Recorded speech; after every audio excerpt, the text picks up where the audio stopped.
कभी कभी हम ऐसा पाते हैं कि हमारे घर में कोई सदस्य, चाहे वह बच्चा हो, युवा हो या बुजुर्ग हो, उसको कोई ऐसा रोग हो जाता है कि वह रोग उसका पीछा ही नहीं छोड़ रहा। आपने कई डॉक्टर्स बदल दिए, कई वैद्य बदल दिए, कई प्राकृतिक चिकित्सक बदल दिए, और जिसने जैसा कहा आप वैसा भी किया। मतलब ये है कि कहीं झाड़ा लगवाया, कोई ताबीज बांधने के लिए कहा, आदि आदि।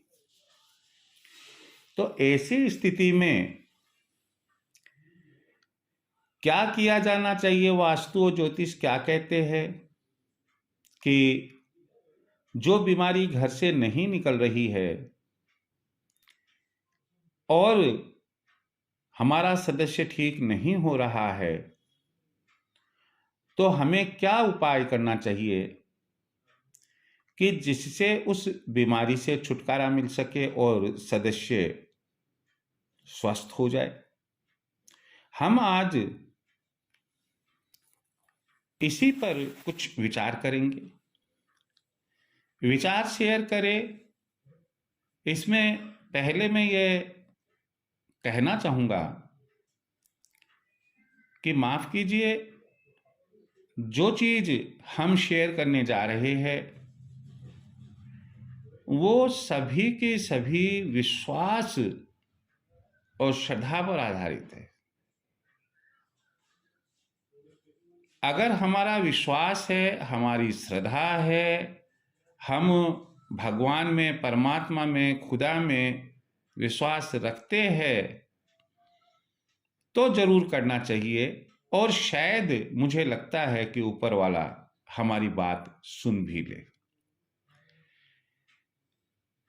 पहली बात यह है कि मरीज को यानी रोगी को जो आप दवाई दे रहे हैं, प्रत्येक दवाई की एक खुराक बनाकर आप शिव मंदिर पर जाए, महामृत्युंजय का ध्यान रखते हुए शिवलिंग पर उत्तर मुखी होकर या ईशान मुखी होकर आप वह एक खुराक रखें और प्रार्थना करें कि इस दवाई से हमें या हमारे परिवार के सदस्य को शीघ्र से शीघ्र मुक्त कराए और उसे स्वस्थ करे। दूसरा उपाय है कि घर में उस सदस्य का यानी कि रोगी का जो रूम हो वह वायव्य कोने में हो, अर्थात वायव्य कक्ष जो आपके बिल्डिंग में है, आप रोगी को उस कमरे में रखें। कहते हैं कि हवा आती जाती अच्छी लगती है, मेहमान आते जाते अच्छे लगते हैं, ऐसे ही बीमारी भी आती जाती ही अच्छी लगती है, ठहरी हुई अच्छी नहीं लगती। वहां रखने से वास्तु का ये कहना, वास्तु नियमों का, कि रोगी शीघ्र ठीक होता है। जब भी, अगला उपाय है, जब भी आप रोगी को दवाई दे, चाहे वह अपने आप स्वयं ले, चाहे परिवार का अन्य कोई सदस्य उन्हें दवाई दे, आप दवाई को हाथ में लेकर नॉर्थ फेसिंग होकर, उत्तर दिशा की तरफ मुंह करके, उस दवाई को देखते हुए 3 बार ओम नमो नारायणाय, ओम नमो नारायणाय, ओम नमो नारायणाय, इस प्रकार 3 बार बोलकर उस दवाई पर हल्का सा फूंक मारे और रोगी को खिलाए। ऐसी मान्यता है, ऐसा विश्वास है कि दवाई जितने पावर की है उसका पावर उससे कई गुना बढ़ जाता है और वह जल्दी असर करती है। जब भी दवाई, नेक्स्ट उपाय है, मरीज को जब भी आप दवाई खिलाएं तो मरीज का मुंह नॉर्थ फेसिंग होना चाहिए, उत्तर मुखी उन्हें रखकर आप दवाई दें। अगला उपाय है कि मरीज जो तकिया लगाता है, आप उस तकिए में किसी अच्छे से मुहूर्त में एक गोमती चक्र और एक चांदी का सिक्का उस तकिए के नीचे रख दे। और अगर आपको ऐसा लगता है कि यह इधर उधर हो जाएगा तो आप तकिए की खोली में रख दे, तकिए की खोली के साथ उसकी सिलाई कर दे। अगला जो उपाय है वह है कि मरीज जिस गद्दे पर सोया हुआ है या जिस तकिए पर सोया हुआ है, जिस दरी पर सोया हुआ है, आप उसके चारों कोनों के नीचे 1x1 इंच के तांबे के टुकड़े करवाकर, तांबे की सीट के टुकड़े करवाकर अच्छे से समय पर रविवार को या मंगलवार को रखते। अगला उपाय है कि रात को जब मरीज सोता है उसकी चारपाई के नीचे सिराने की तरफ 1 गिलास जल बिना ढक्कन के चारपाई के नीचे रखते हैं। ऐसी मान्यता है कि जो नेगेटिविटी बॉडी की है, जो रोग के विकार है, वो उस जल में उतर जाते हैं। सुबह बिना कुछ बोले आप उस जल को घर के बाहर किसी वनस्पति में डालते। अगला उपाय है कि घर में जो पूजा स्थल आपने बना रखा है, उस पूजा स्थल में निश्चित रूप से आपके पास दक्षिणावृत शंख, बिना बोलने वाला दक्षिणावृत शंख होगा। आप उस दक्षिणावृत शंख में जल भर दे। जब सुबह पूजा करे उसमें जितना जल आता है जल भर दे, और अगले दिन उसी समय, पूजा के समय, या तो चीनी मिट्टी के कप में या कांच के किसी पात्र जैसे गिलास हो या कोई और बाउल वगैरह हो, उसमें उस शंख का 24 घंटे में जो केमिकलाइजेशन उस पानी के साथ में हुआ है वो जल आप भर लें, और मरीज को हर 2-3 घंटे में 1-1 चम्मच आप यह मानते हुए दे कि वह भी एक मेडिसिन है। जबकि आप जानते हैं जल है लेकिन वो मेडिकेटेड हो चुका है।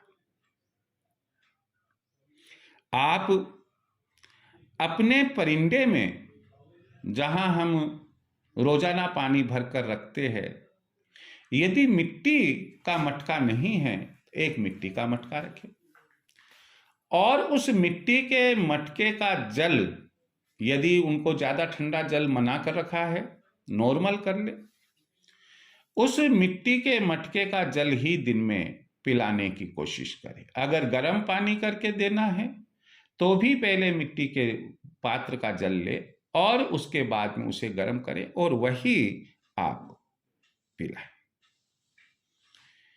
अगला उपाय है कि या तो रोगी खुद उत्तर अथवा ईशान कोण में मुंह रखकर महामृत्युंजय जप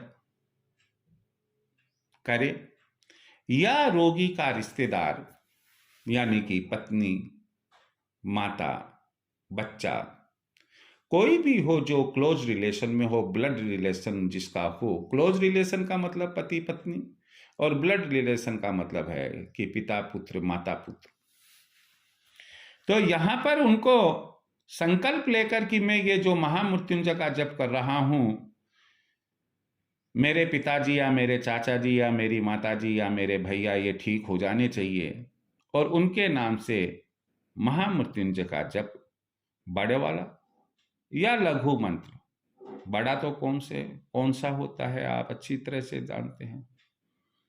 ओम त्र्यंबकम यजामहे सुगंधिम पुष्टिवर्धनम उर्वारुकमिव बंधनान् मृत्योर्मुक्षीयमामृतात्।